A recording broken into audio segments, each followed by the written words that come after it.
The last day I spent with Addie started with a long novel of text messages at 6 a.m. His mom, Kathy, had an out-of-town family emergency. She was incredibly vague about what was actually happening, but insisted that it was urgent and that I really needed to watch Addie for the day. Since I was on break and I liked Addie slightly more than I disliked Kathy, I told her I was on my way. When I stepped in the door, she stepped out. She looked disheveled, to say the least. "Thank you so much, sweetie. I'll be home as soon as I can." Without even waiting for a response, she got into the car and closed the door. Addie was on the ground, surrounded by a sea of Legos. "Hey, what are you building, buddy?" I got as close as I could without crushing anything and squatted down. "A castle." He was too intent on his work to look up, so I sat on the couch and started reading. For the better part of the morning, we stayed like that. I got through most of my book while this pile of Legos kept growing, but looking decidedly less and less like a castle every time I looked over. Eventually, he got tired of building and decided he wanted to go to the park.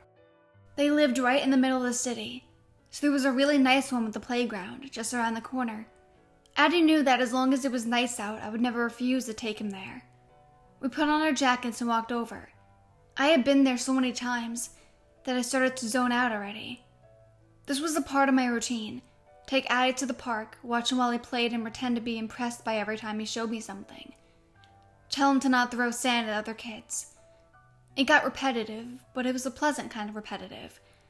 When I sat down, though, I knew something was off. Addie waddled over to the sandbox with his toy trucks. There were people walking their dogs or talking on benches. The same demographic as usual, but here in the playground, something felt off. It was like there was a sense of unease hanging heavy in the air. The parents were on edge, glancing around. Older siblings hovered closer to their brothers and sisters than they normally would. It was like a pack of wild animals could sense there was a predator nearby, and they were gearing up to run away at moment's notice. I kept my eyes on Addie, but searched around often enough that I spotted the source of the danger quickly. Sitting on a bench near the other end of the park was a man sitting by himself. He was far enough away to not look like he was watching the playground, but every few seconds he would look up from his book, just like the parents glanced anxiously at him. He was far enough away that he clearly didn't have any kids playing. He probably wasn't being creepy enough that anyone felt like they really had to go over and tell him off, but it was enough to set off everyone's radar. Addie was by himself in the playbox, which just so happened to be the first thing in his view. I let Addie stay over there for a few minutes, but I couldn't help but feel the man was taking a special interest in him. I joined him in the sandbox, placing myself directly between the man and Addie. For a while, I helped Addie build a sandcastle. He really had a poor grasp on what a castle was supposed to look like. I got so absorbed in throwing sand around that I forgot completely about the guy on the bench. Suddenly, there was a change in the atmosphere. Moms hastily got up and went to check on their kids, and a game of tag that had spread out to the field was quickly called back. "My son has a truck just like that." The voice was quiet and even. It wouldn't have been alarming if it wasn't for the fact that I didn't realize there was anyone behind me. I turned around and greeted the man with my bitchiest, "I'm sorry, do I know you?" He wasn't looking at me, though. His eyes were locked on Addie. He didn't look objectively like someone I should be scared of. He wore khakis and a polo shirt, and his hair styled like he was just on break at the office. If he had just sat closer to the playground, everyone would have assumed he was just one of the parents. It was scary to think that if he tried a little harder, he could have just blended in. "Thomas," he said, reaching his hand out, but more in Addie's direction than mine. He was looking at Addie like he needed something from him. There was a sick kind of desperation in his eyes. I snatched up Addie and buried his face into my shoulder. "Stay away from my kid." I said it loud enough that I knew the parents around me would hear, but quiet enough that I hoped I wouldn't scare any of the kids. I turned my back on him. I didn't want to look at him. I didn't want to know how he was looking at Addie. One of the dads who'd been watching started walking over to the man like he was on a warpath. I walked away as quickly as I could, not wanting Addie to see the confrontation. My truck, Addie said, squirming around. He said it like it was the most important thing in the world to him. And it tore my heart a little bit to leave it. We'll get it a little later, buddy, okay? I picked up my pace and heard yelling in the background. We ran at the corner and slowed down a little and let Addie walk. We have to go home for a little, and then we'll go get your truck, okay? He just stared at his feet, already sulking. Once we were inside, I closed the door and double-checked that I locked it. I knew it was entirely possible that I was overreacting, but I was still a bit shaken up, and to be honest, very pissed off. Addie, on the other hand, mostly seemed upset about his truck, and decided that he was going to build a new one out of Legos. It went about as well as the castles had, but I was grateful that he was still keeping himself entertained.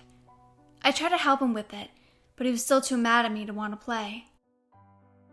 I finished my book and resolved to start on my homework, when I decided to text Kathy. I had no idea how long she was going to be home, so I was hoping for an update.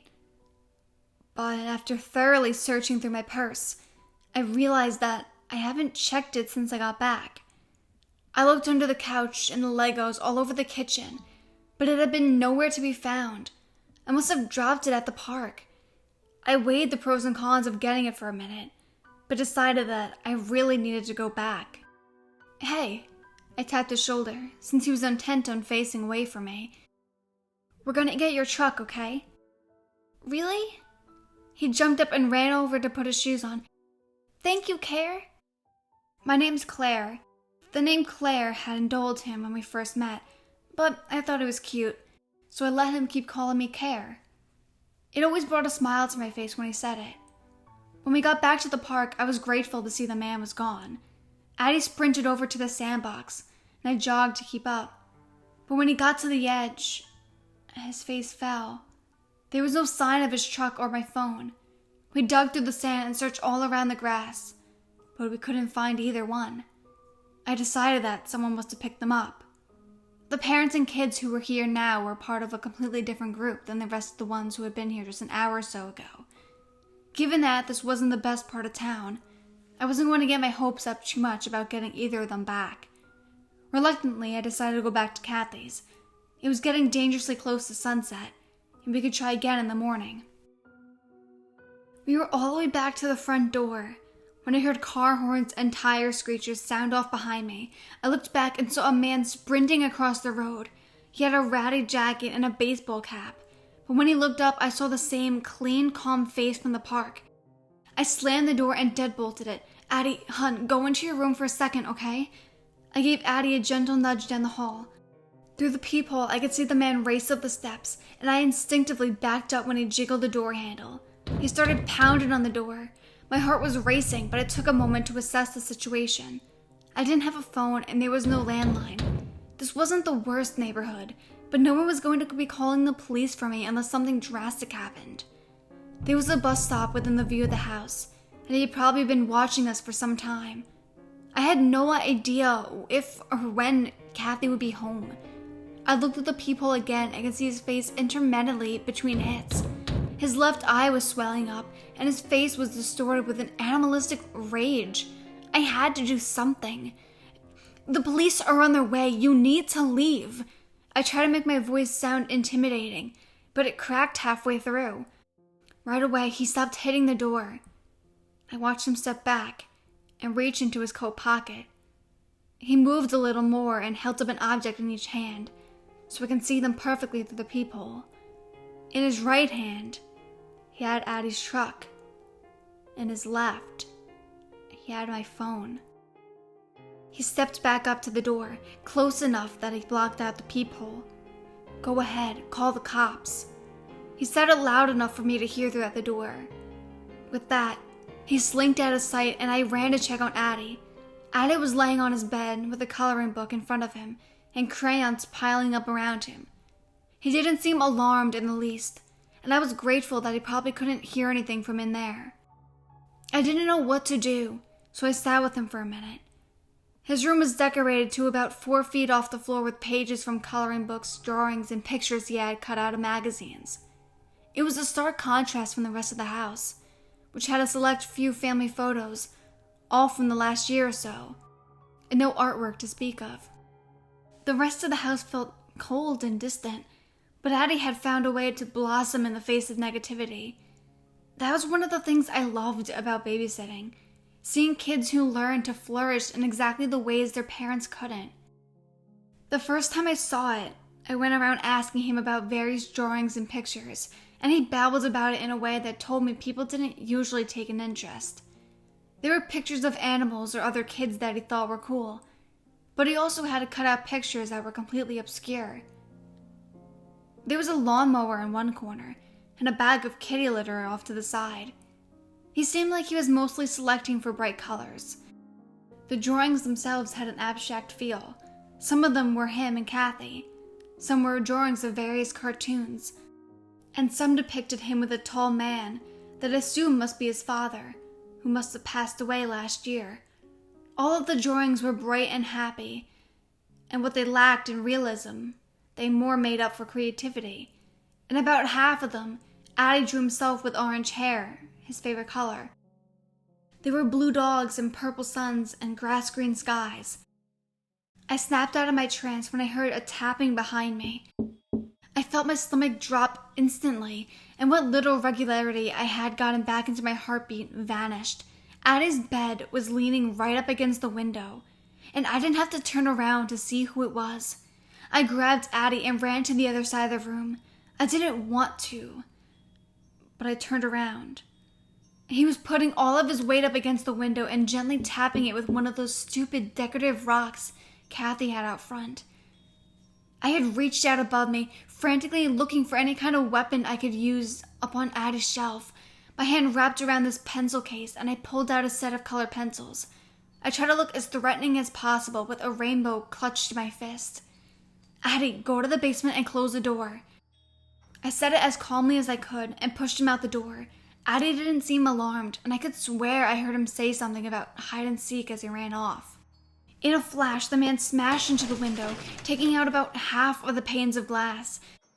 I ran over and stabbed his arm as he reached in to try to pry off the plastic between the panes.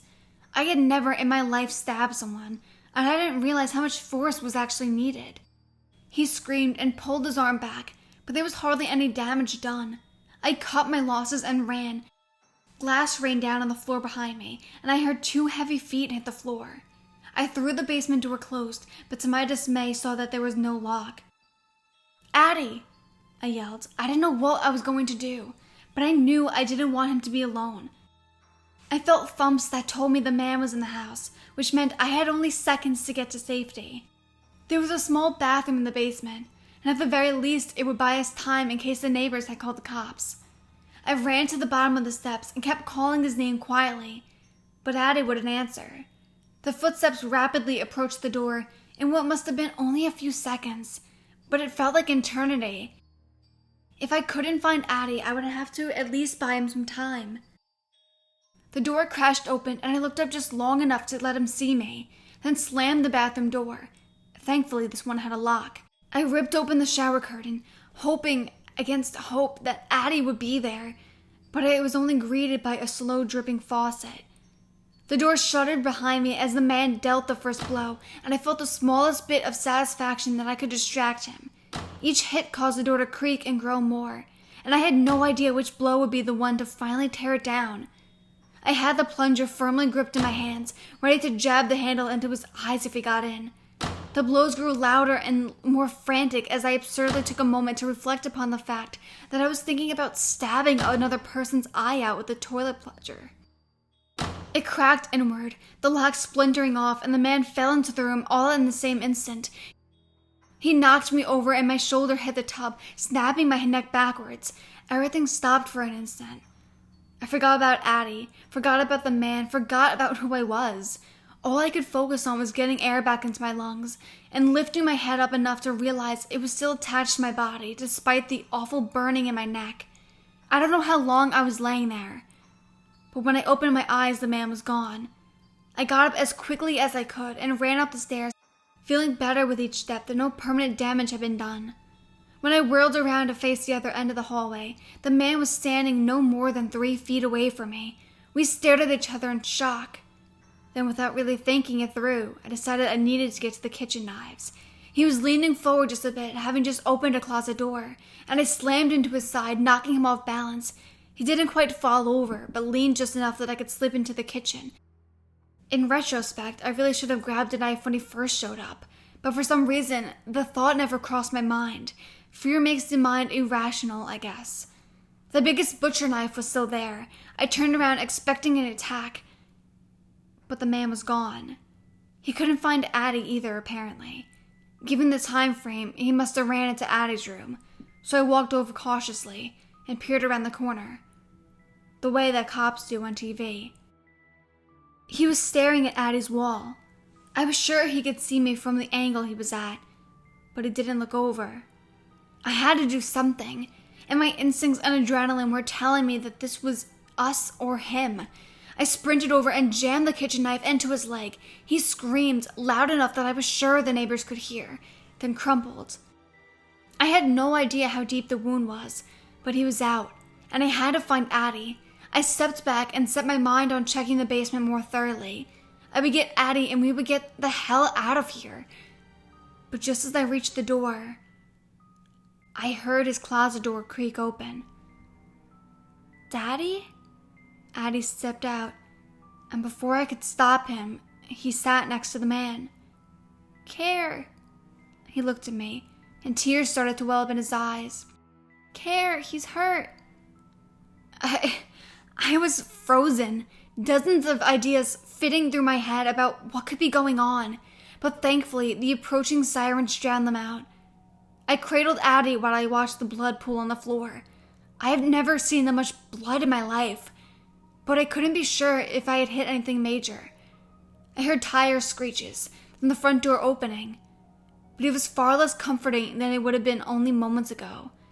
Someone grabbed my shoulders and started talking to me in a tone that was both soothing and urgent. The trip to the hospital, the police station, and the drive home all felt strangely dreamlike as my adrenaline wore off, and I was left feeling more tired than anything else. I slept like a rock that night, and I was called down to the station the next day, where they explained most of what happened to me. The man, Steven, had been in a long-term relationship with Kathy, whose real name was Melissa. It ended badly due to her increasing instability, and he felt like she might be a danger to his son, Thomas.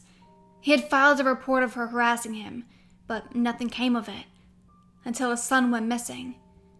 That was over a year ago. Kathy had moved, but only to the other side of town. She changed Thomas's name, his hair color, and did the same for herself. She even got a sick joy out of parading Thomas around the area she knew Stephen frequented. After dozens of calls from Stephen, the police had started dismissing him entirely, so he had decided to take matters into his own hands. Apparently, since he had seen me with Addie, he assumed I had kidnapped him, but he wasn't 100% sure it was him until he saw the truck. After months of investigations and hospital healings, Stephen got his son back, and Melissa went to court. It was the happy ending, I suppose, but I decided that I didn't want to be involved in babysitting anymore. You never really know the kind of dark secrets you'll uncover being that closely involved in people's lives. And I'm perfectly happy not turning over any more stones.